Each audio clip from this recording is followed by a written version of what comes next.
We start in Mexico, where a man has been arrested in connection with the murder of Mayor Alejandro Aparicio, who was gunned down in the southern state of Oaxaca. According to reports, the newly elected official was on his way to the town hall for a meeting. At present, the man is the only suspect in this case. However, locals are calling for an in-depth investigation, believing there may be others involved. Aparicio was a member of President Andrés Manuel López Obrador's Morena party. They have to do everything possible to clarify this murder, because there can be no impunity. That's what we are asking for as a family, to clarify this and to support us.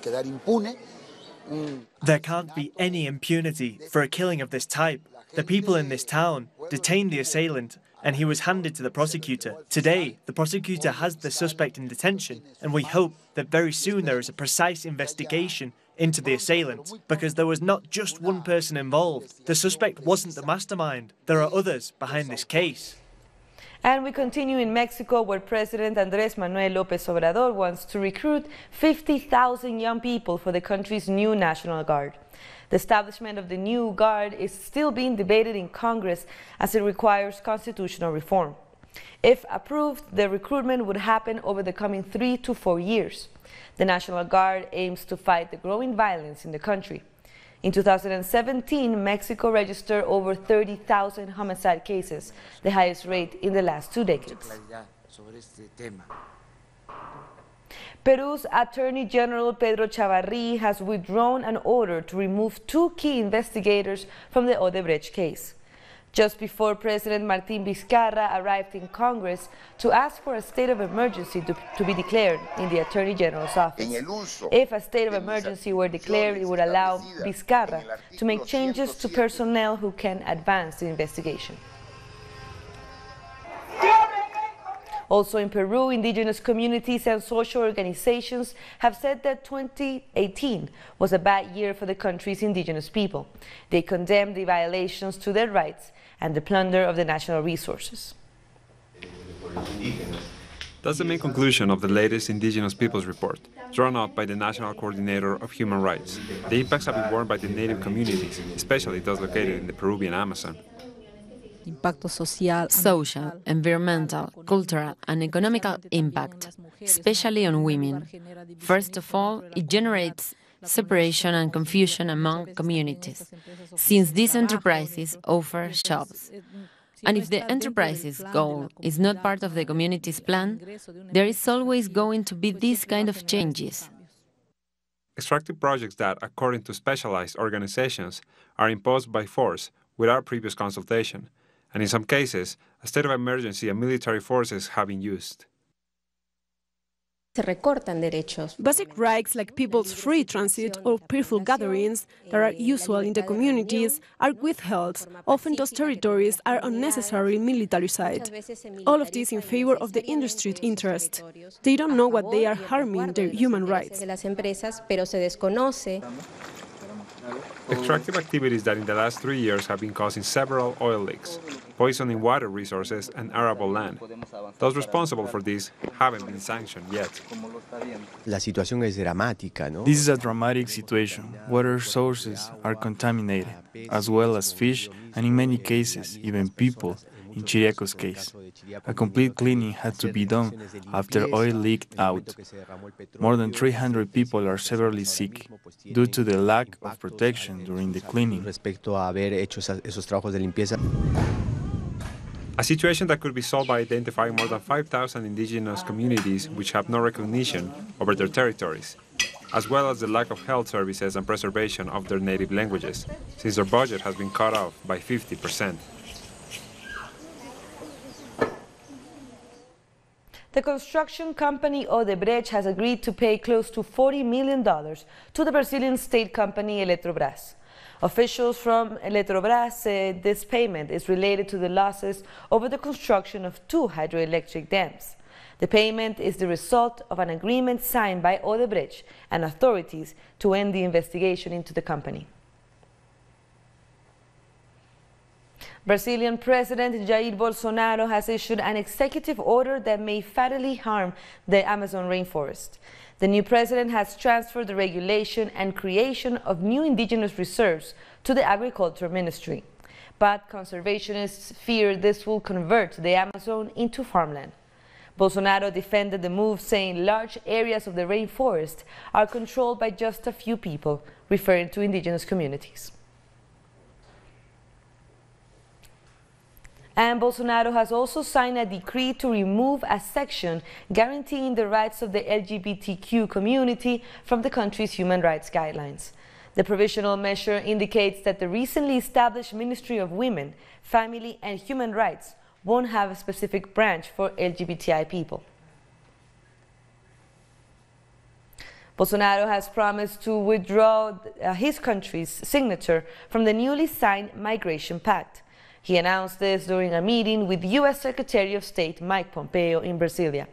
The pact, which aims to protect the rights of migrants and encourage lawful migration, was approved in December. Countries such as Chile, Italy, and Israel withdrew from the agreement. Meanwhile, the new economy minister, Paulo Guedes, has vowed to accelerate the privatization of the country's state companies and reduce social spending. The first big expenditure, which is social security, is the first big challenge to face. It is the biggest challenge to be faced. If this challenge is successful, then in 2 or 3 months we will have 10 years of sustainable growth ahead of us. Privatization, austerity, and the extension of the agriculture and mining frontier onto indigenous land. These are some of the priorities of the new government in Brazil. People want solutions to the economic crisis, but do they think these policies will achieve them? Our team in Sao Paulo went to find out. With 12% of the population unemployed and a similar proportion in informal work, the new government faces the challenge of kick-starting the economy. We need a government that will govern better and make us happier. Look at the shops. Nobody is buying anything. Despite the failure of President Temer's neoliberal policies, the new economy minister, Paulo Guedes, is promising to take this approach further. One of his first aims will be to seek support in Congress for a pension reform, one modeled on Chile's private pension scheme, introduced by the Pinochet dictatorship. All governments think of themselves, not of the people. We have a big problem with this new government, which wants to take away all our rights. With their proposals, the workers' right to retire and decent life is disappearing. Bolsonaro's promise to criminalize the homeless and landless movements. In a country, a housing deficit of 6 million homes suggests social conflicts are set to increase. Under Bolsonaro, we will not see the same kind of democracy, which was already limited. He wants to outlaw social movements. The challenge for this year will certainly be for the movements to resist and keep defending people's rights. Minorities have a slogan for what lies ahead. Don't let go of anyone's hand. We will resist. We know that with Bolsonaro we will face many attacks against us LGBT, against blacks and the indigenous, who are the true owners of the land. There will be all kinds of repression against people who are already oppressed. So nobody should let go of anyone's hand. We need to be united. The decision by opposition lawmakers to stay away from Bolsonaro's swearing-in shows that the new government's plans will not get a free ride on the streets. I would really like to be optimistic and think that the government will be reasonable. But I know it won't be. It's a corrupt, authoritarian, and incapable government. Bolsonaro will throw Brazil into a social and economic crisis, set the place on fire, and it won't last a year like that. Brazil is entering a new phase of the neoliberal experience and a political break with the last 30 years of democratization. 2019 will show whether the strength developed in the struggle for social rights will be enough to confront the return to power of those schooled by the military and civilian dictatorship. More stories coming up. We'll be back.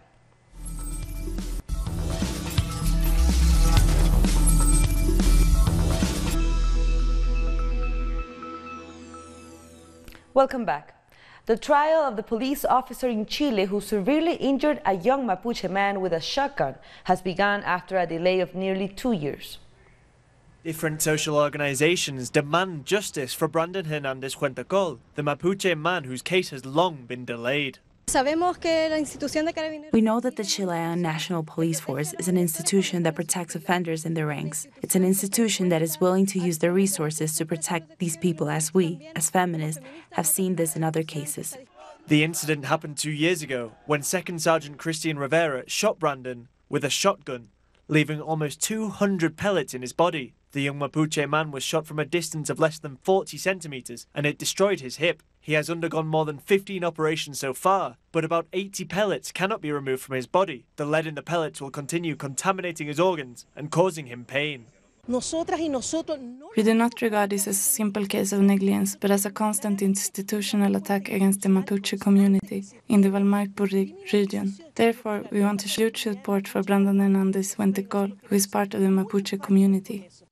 This is Christian Rivera. He is backed by the Chilean National Police and insists that he shot Brandon accidentally during an operation in the community. Soy la mamá de Brandon, al niño que balearon ustedes mismos hace 2 años. Since December 18th, 2016, Ada Huentecol, Brandon's mother, has confronted police officers who have continued the harassment, even until just a few hours before the trial finally began. Ada and her family, until the moment that changed their lives, did not participate in the Mapuche movement and were isolated in a Christian community in Curacao, in the south of the country. It was there where carabineros arrived to control Mapuches as part of their campaign of repression. The youngest son came out to look, they stopped him, Brandon tried to intervene, but was turned upon with weapons of war. He hit me with his gun, and afterwards I get up and ask him to calm down, because we were doing nothing wrong. My brother was watching everything. They had him on his knees, pointing a revolver at him. His only crime being part of the Mapuche community. When the carabinero drew his weapon, I heard that it was loaded, and I said, "Why is there a bullet in there?" And that very moment he shot. That's why they're asking for punishment to the full extent of the law and a reappraisal of the crime as attempted homicide in a case that for the Mapuche community, above all. Colombian President Iván Duque and the U.S. Secretary of State Mike Pompeo met to talk about migration and organized crime. Pompeo reassured continuous financial and humanitarian aid on issues of immigration in Colombia. Duque thanked the U.S. for its help fighting the increase of cocaine production. Both met in the Colombian city of Cartagena to commemorate 200 years of diplomatic ties. We will continue to work with you, Mr. President, side by side, to achieve our joint objectives to cut coca cultivation and coca production by 50% between now and 2023. We know we must do our part to reduce demand in our country, and we'll work alongside you here as well. 5 men have been arrested in Argentina for allegedly gang raping a 14-year-old girl. Those arrested are between the ages of 21 and 23. The attack took place on New Year's Eve near the coastal city of Miramar. According to the police report, the girl's parents found her drugged in a tent surrounded by the alleged perpetrators. They will appear in court for the first time on Wednesday. A social organization in Argentina which advocates for political prisoners has demanded that all social leaders currently behind bars be set free. Ever since Mauricio Macri became president, Argentina has become a living hell for members of the opposition. We are in a state of emergency, in a state where all rights are being violated. The principle of innocence, of due process and individual guarantees. They can't take away our fundamental rights to comply with political strategy that is there to annihilate the opposition. Arbitrary imprisonment and ferocious persecution were common in order to implement a model of social exclusion. The strategic allies of this government, of the oligarchy, they work through justice and through massive and monopolistic means. Ours is an act of defense for our companions who have been detained. We, the majority, we remain expectant because we have been resisting, confronting and fighting for more than 3 years. According to social leaders, all Argentinians are political prisoners. Not just the over 30 detained by the Cambiemos Alliance. We are not living under the rule of law. There are no constitutional guarantees. Today they can burst through your door, they can put you in jail, and they will explain some made-up reason up as to why. They send 4 or 5 people who are actually legal hitmen. This issue extends to the Supreme Court of Justice, which doesn't do anything. Lawmaker Lauro Grande warns that 2019 will be marked by defamatory campaigns and political media and legal operations against Cristina Fernández de Kirchner, who is likely to run for re-election during next year's general elections. They have threatened her, extorted it, and her children. Every day, the covers of all Magneto-owned publications say that finally she will be imprisoned. They chase after her relentlessly. They spy on her. They broadcast her private phone conversations nationwide, trying to scare her, but she's not afraid. She's still fighting, building a great national front. A broad, patriotic front that, according to the activists, will overcome Macri in next year's elections in order to return the constitutional rights and guarantees to the Argentinian people.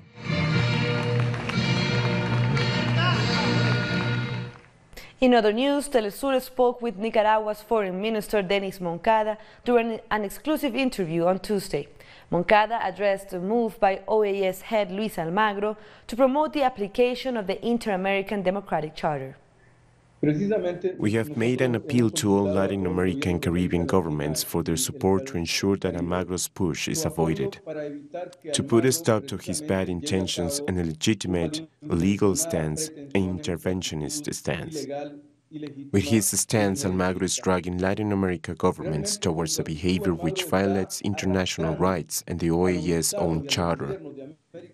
We need to reflect very seriously on Almagro's behavior, which is leading to a nihilistic stance and an anarchist approach of destruction of that forum, which is composed of the member countries of the organization. And Moncada says that the Secretary General is in fact supporting a coup rather than defending democracy. Almagro, rather than supporting a constitutional and legitimate government like ours, is doing on the contrary. He's doing the reverse. He's accompanying, cooperating with a coup, and those who are attempting a coup d'etat by breaking the order constitutional, by breaking the democratic order, precisely to change a government by the de facto way.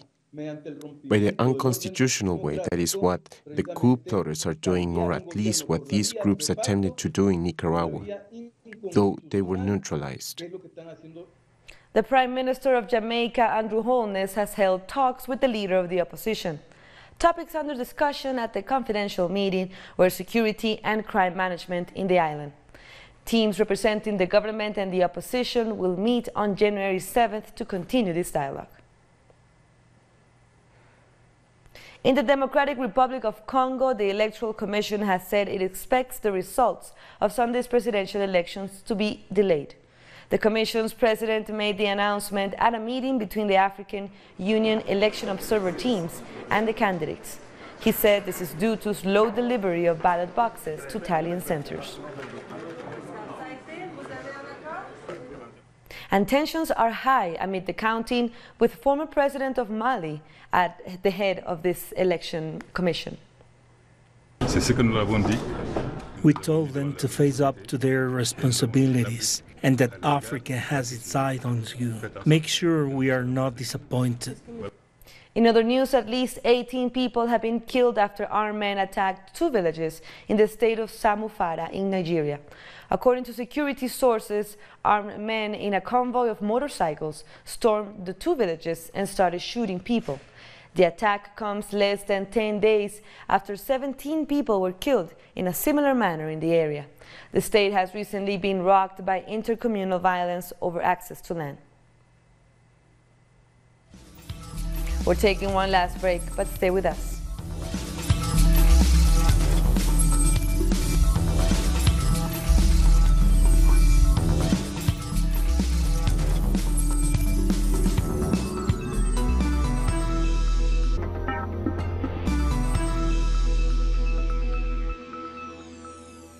Welcome back. Following an agreement with Kurdish combatants, the Syrian army has taken control of the northern city of Manbij. The city was handed over following the Turkish government's threats of a possible offensive against Syrian Kurdish forces in northern Syria. The agreement includes control of the strategic Tishrin Dam, one of the country's main sources of electricity. The U.S. military remains in border areas near Turkey, despite President Donald Trump's recent announcement of a troop withdrawal.